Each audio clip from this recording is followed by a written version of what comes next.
I mean, if I was in Meghan Markle's position, I would be doing far worse. Far worse.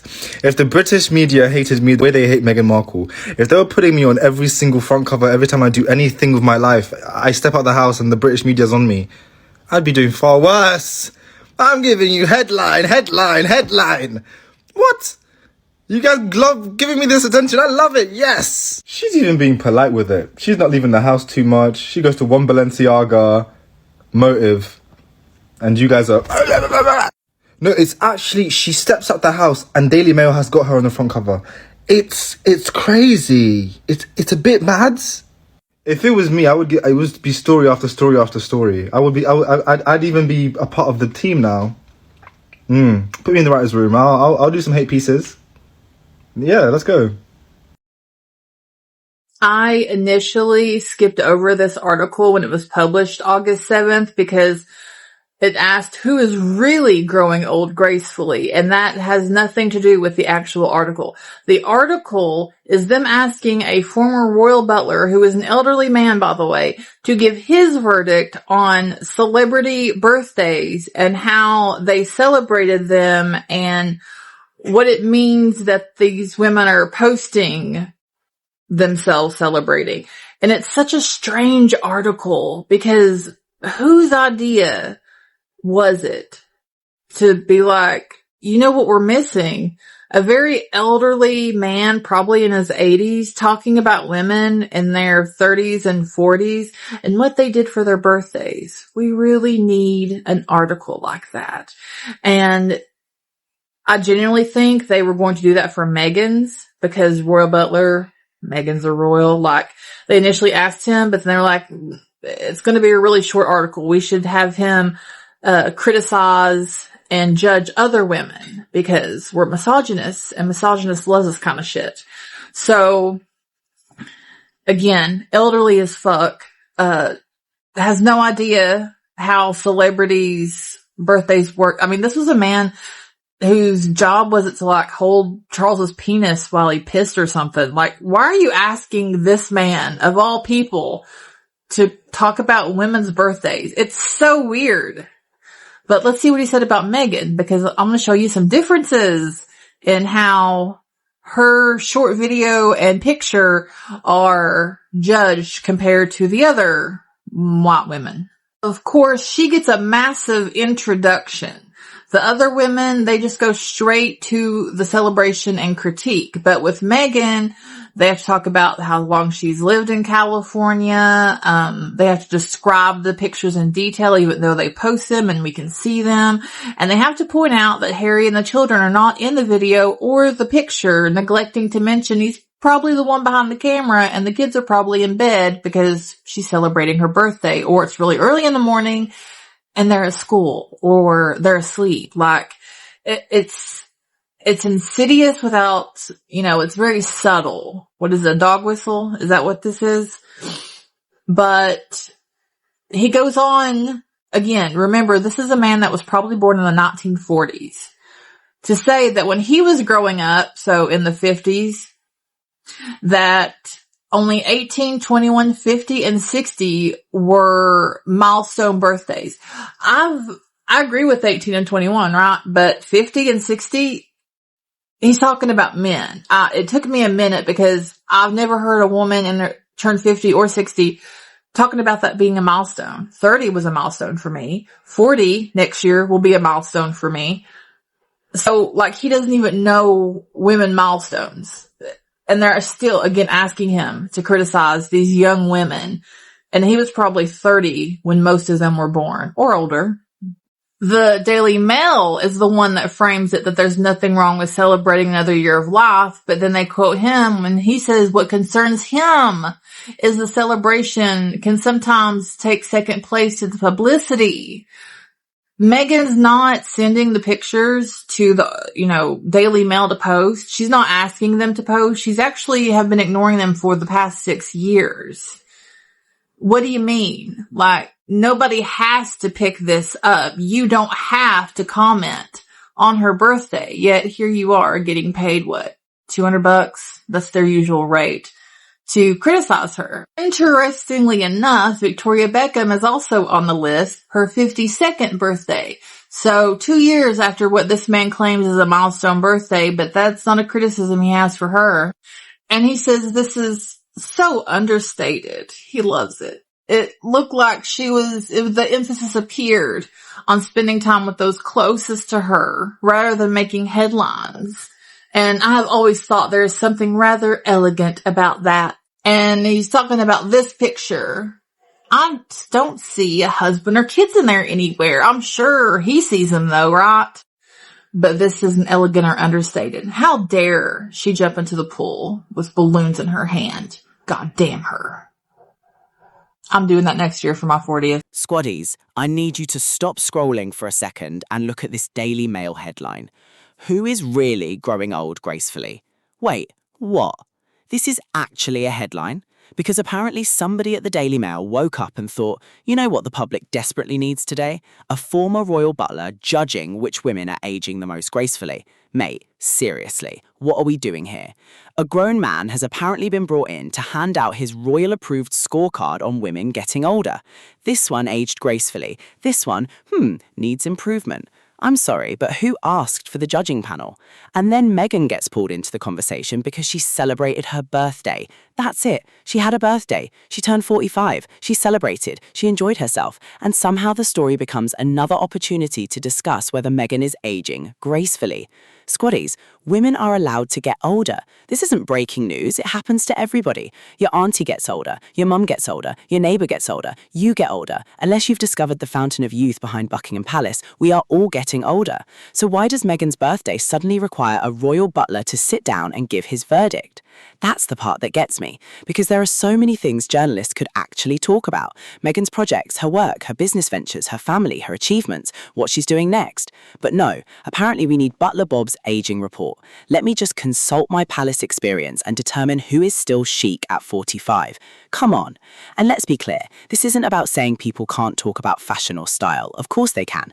But there is something incredibly tired about constantly reducing women to their appearance, their age, how they look, whether they still look young enough, glamorous enough, or graceful enough. Women are not wine bottles sitting on a shelf waiting for somebody to announce whether they've aged well. They're human beings.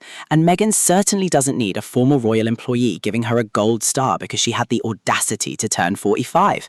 She doesn't need that approval. She celebrated her birthday with the people she loves. She looked happy. She looked like she was enjoying her life.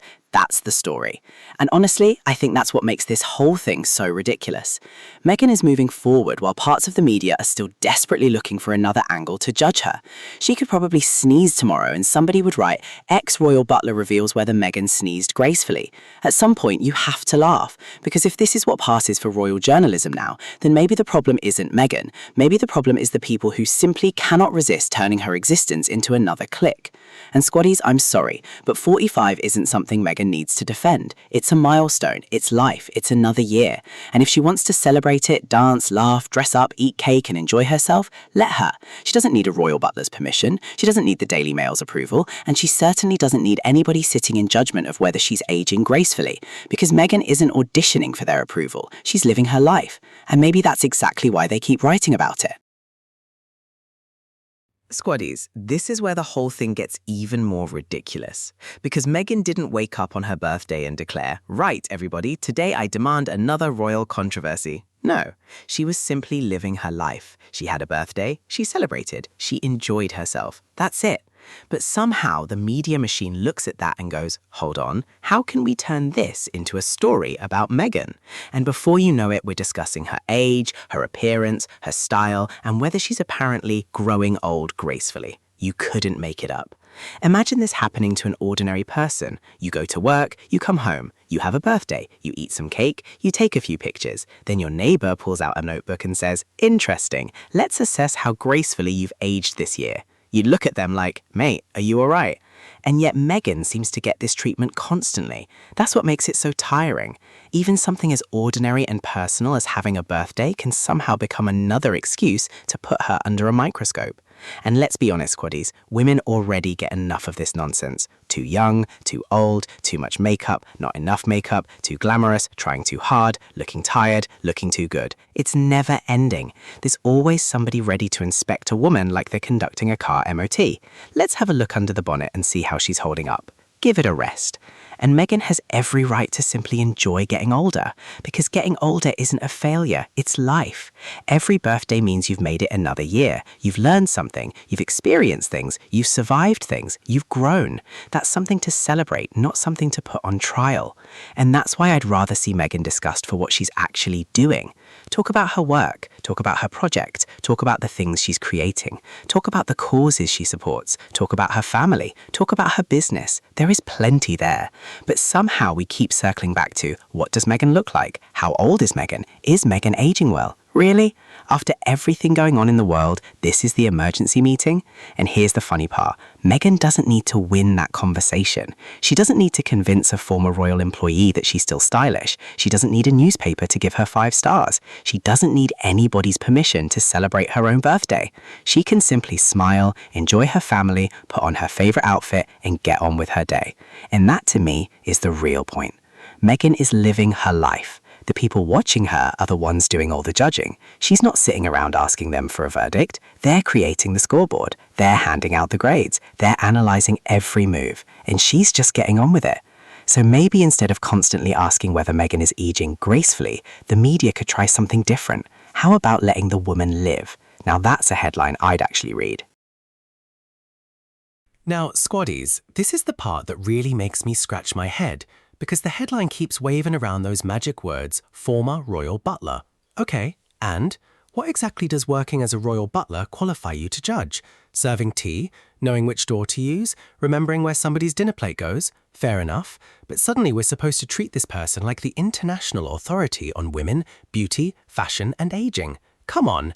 Being a former royal employee doesn't automatically make somebody an expert on everything connected to women. If I tell you I once worked in a garage, that doesn't mean you should hand me the keys to your Formula One car and say, mate, you're in charge. That's not how expertise works. But the royal connection is doing some serious heavy lifting here, because take away the words former royal butler, and what do you actually have? A man giving his personal opinion about which women he thinks are aging gracefully. That's a completely different headline, isn't it? Suddenly it doesn't sound quite as grand. Suddenly it sounds like something you'd hear at a family barbecue after somebody's had 3 cups of tea. Well, I reckon she's aging better than her.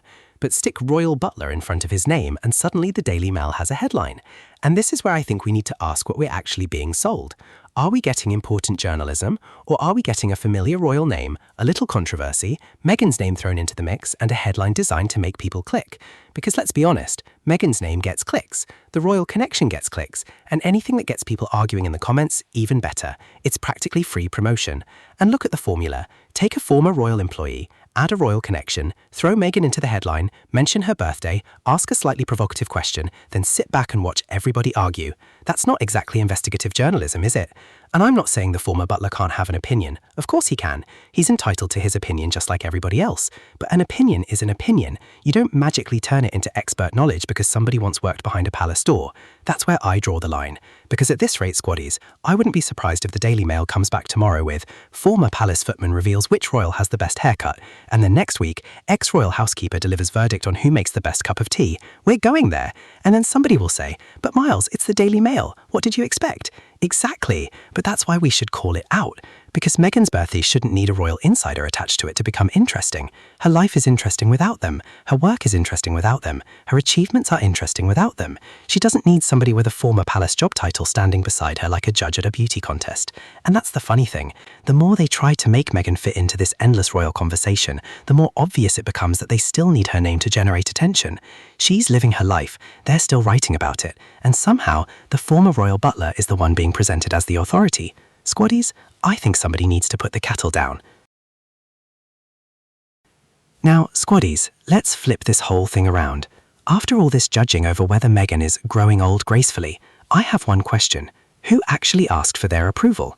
Meghan certainly didn't. She doesn't need the Daily Mail giving her a scorecard. She doesn't need a former royal employee judging her appearance. And she doesn't need the palace deciding whether she's passed some imaginary royal inspection. Past what? She's living her life. She's working, creating, celebrating, raising her children. building her future outside the royal system. And meanwhile, the media is still asking, but what does everyone think about Meghan? Squaddies, that's the funny part. Meghan isn't asking them for a review. It's like watching somebody walk past your house and spending 3 hours discussing their shoes.